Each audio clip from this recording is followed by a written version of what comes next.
Hello दोस्तों, मेरा नाम है विनय और आप लोग देख रहे हो विनय टेक। तो मैं आज आप लोग को बताने जा रहा हूँ how to fill child proposal form of post office. आप लोग कैसे चाइल्ड प्रपोजल फॉर्म को भरोगे, मैं आप लोग को फुल डिटेल में बताऊंगा। तो चलिए स्टार्ट करते हैं।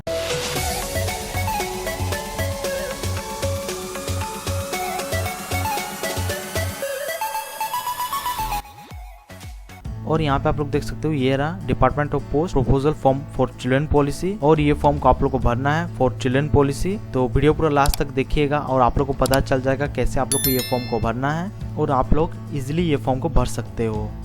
तो चलिए फॉर्म भरना स्टार्ट करते हैं। तो यहाँ पे आप लोग देख सकते हो right hand side top corner में affix your child recent passport size photograph. यहाँ पे आप लोग को अपने बच्चे का recent passport size photograph fix करना है, ठीक है। और ये जो पार्ट है ये ऑफिस यूज के लिए है, ये आप लोग को कुछ नहीं करना है। और यहाँ पे जो भी भरेगा एजेंट भरेगा, ठीक है, या फिर पोस्ट ऑफिस भरेगा। तो इसमें आप लोग का कोई काम नहीं है। तो आप लोग को नीचे स्क्रॉल करना है और यहाँ पे आप लोग को प्रपोजल डेट देना है और डेट ऑफ डिक्लेरेशन यहाँ पे आप लोग को देना है। और किस टाइप का पॉलिसी आप लोग ले रहे हो, पोस्टल लाइफ इंश्योरेंस या फिर रूरल पोस्टल लाइफ इंश्योरेंस, जो भी आप लोग ले रहे हो तो यहाँ पे आप लोग को टिक करना है। तो जैसे कि मैं PLI लिया हूँ तो मैं यहाँ पे PLI पे टिक किया हूँ, ठीक है।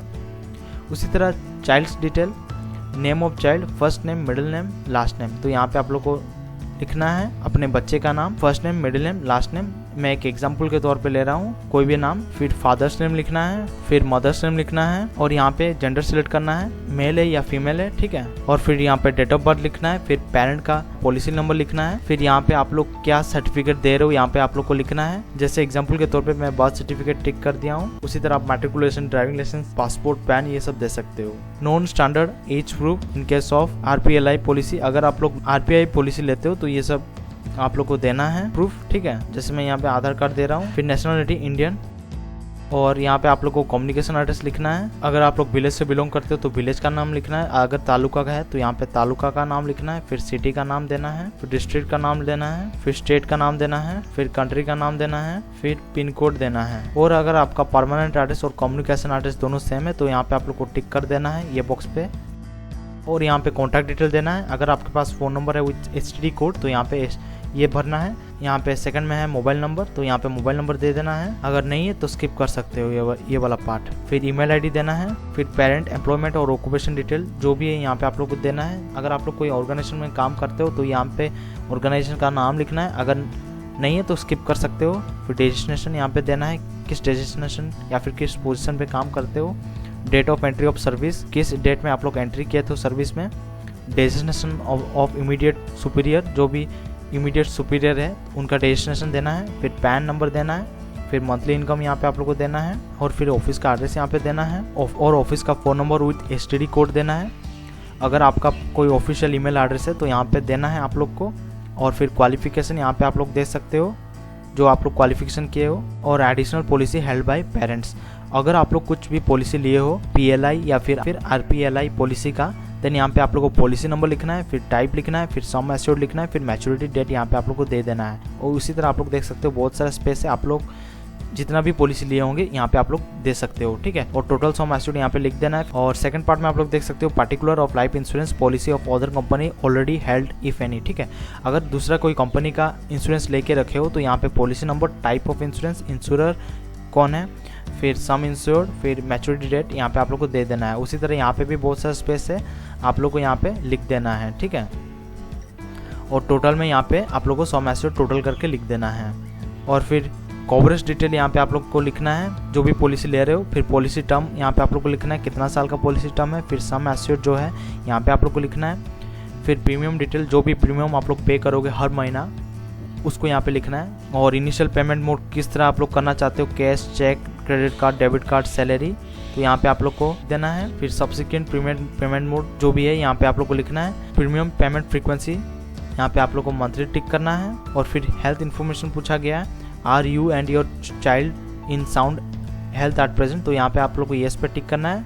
अगर कोई डिजीज नहीं है तो यहाँ पे येस पे करना है, अगर है तो नो पे टिक कर सकते हो, ठीक है। Has your child ever suffered or suffering from any of the following, जो अगर आपका बच्चा कोई भी ये डिजीज से सफ़र कर रहा है तो यहाँ पे आप लोग को यस या नो पे आंसर देना है, ठीक है। तो यहाँ पे आप लोग को टिक करना है ये सब चीज़। Has any of family member of child, father, mother, brother, sister living और dead suffered from any hereditary or infectious disease like insanity, epilepsy, gout, asthma, tuberculosis, cancer, leprosy. यहाँ पे अगर है तो यहाँ पे येस करना है, अगर नहीं है तो नो पे टिक कर सकते हो। ठीक है, अगर येस पे टिक करते हो तो यहाँ पे आप लोग को डिटेल देना है और क्या है वो डिजीज का नाम यहाँ पे आप लोग को लिख देना है।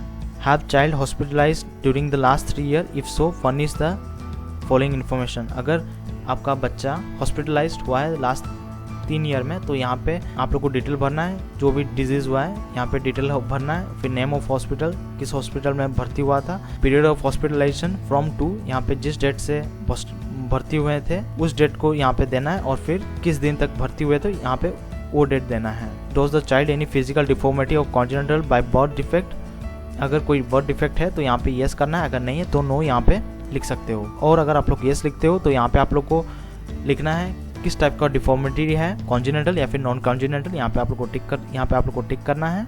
कॉन्जेनिटल होता है बाय बर्थ और नॉन कॉन्जेनिटल उसी तरह ये बाय बर्थ नहीं होता है। ठीक है, in case of congenital deformity please state whether it is blindness, deafness, dumbness, orthopaedic handicap of one limb और loss of one limb, midget, hunchback, जो भी है यहाँ पे आप लोग को लिख देना है।